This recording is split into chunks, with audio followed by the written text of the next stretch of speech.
These questions and this dialogue is so important because what we want to do is as you have moved into something different, or as we will move into something different, I want your legacy and your wisdom to stay with us.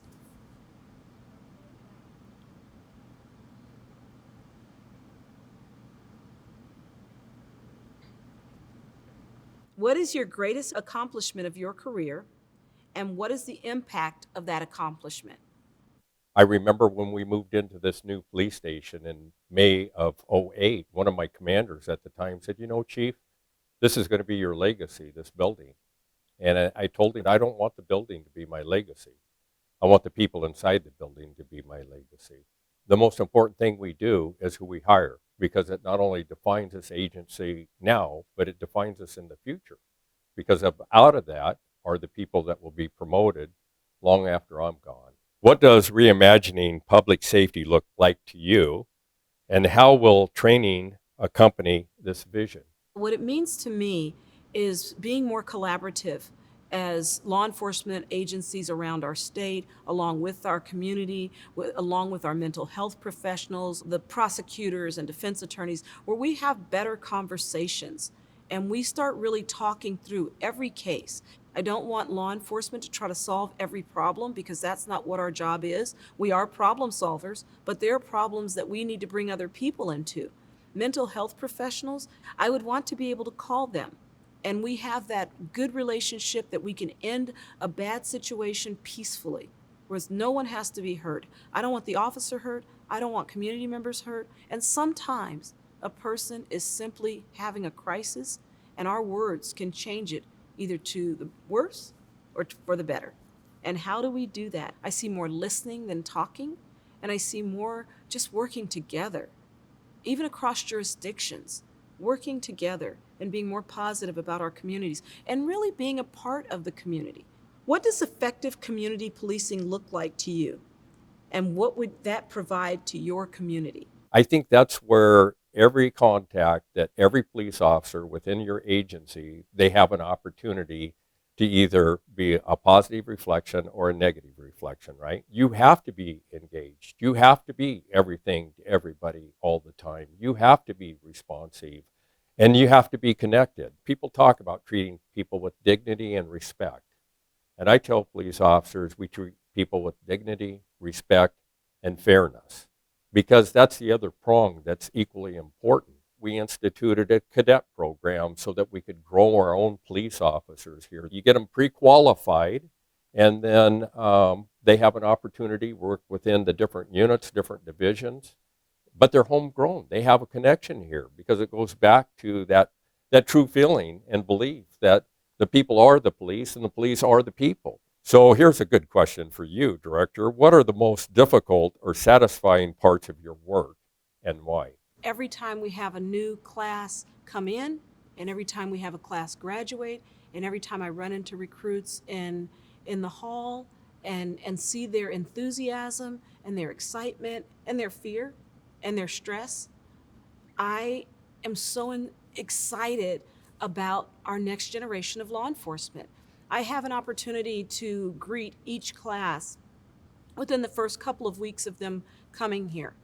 And I tell them a little bit about my history and how I got here, but then I ask them to tell me about their journey and allow me to be a part of it. I want our profession to be something they can be proud of and that they can embrace. The hardest part or most challenging part is some of the changes and the resistance to some of the change that has to happen. And it does have to happen. Things just don't always stay the same. And we have made some mistakes in how we have policed. And it doesn't mean that we have to throw the baby out with the bathwater, but it does mean sometimes we've got to change the water and hold on to the baby, the most important thing. So I love being here. I am so honored that the commission allowed me to be the director here. How do we bridge the gaps between community and police?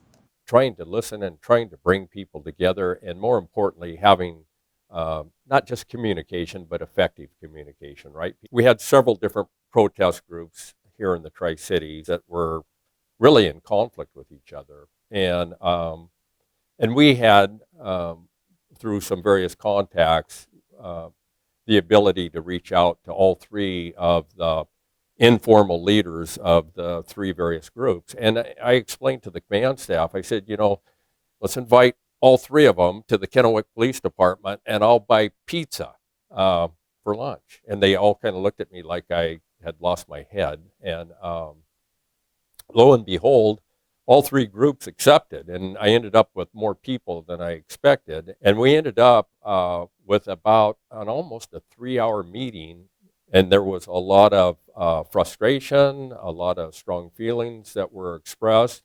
People apologized.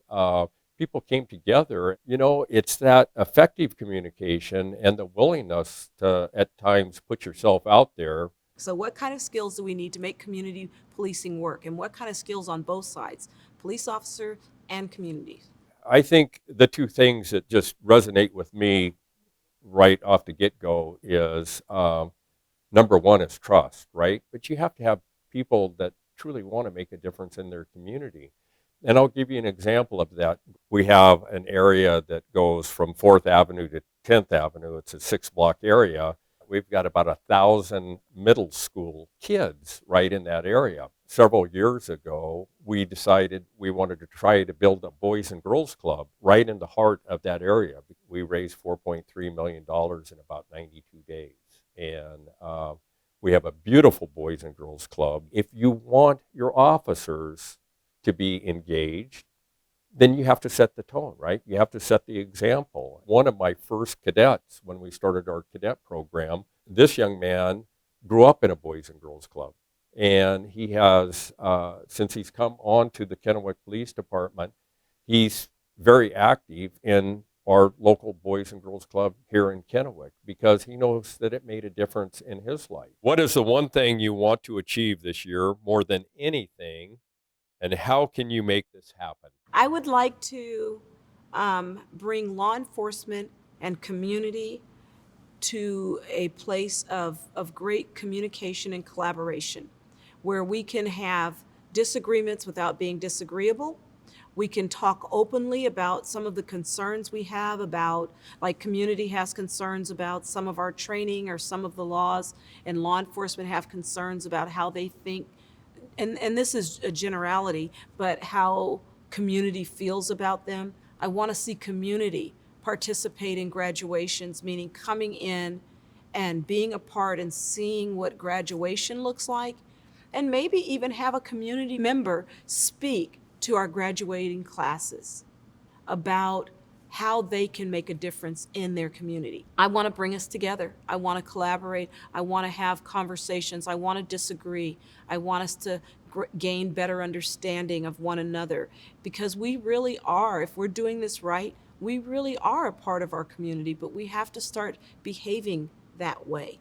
In a perfect world, what role would police play? I think the primary role that we play is really being a facilitator. Here in the Tri-Cities, we have mental health professionals that are co-located within our law enforcement agencies and respond on calls. And it's a different way of doing policing. The opportunity for really great policing is to know what resources are available in the community, just like knowing what tools you have available to you as a police officer when you're dealing with an issue. And then facilitating really the best outcome. And ultimately, we're able to help people because we're still providing service. That's what we do.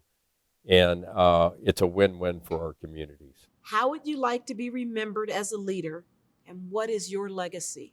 I want to be remembered as somebody that cared, right? I want to be remembered as somebody that cared about the people that worked inside the Kennewick Police Department, because really that is my first and most important obligation, so that as we serve this community, that we are treating people and providing the best level of service possible. But I also want to be remembered as somebody that was engaged and cared about the community. I hope in some small way that I've been able to do that. I've certainly been able to help facilitate some of that through the men and women of the Kennewick Police Department. I live through them vicariously because they're going out and they are doing great things. And sometimes they're in very dangerous situations and they show tremendous restraint in dealing with some very potential lethal situations, and are able to de-escalate those situations and come to good resolution for, our entire community. And it is a hard job, but at the end of the day, I just want to be remembered for, trying to make a difference in my small way in this role as well.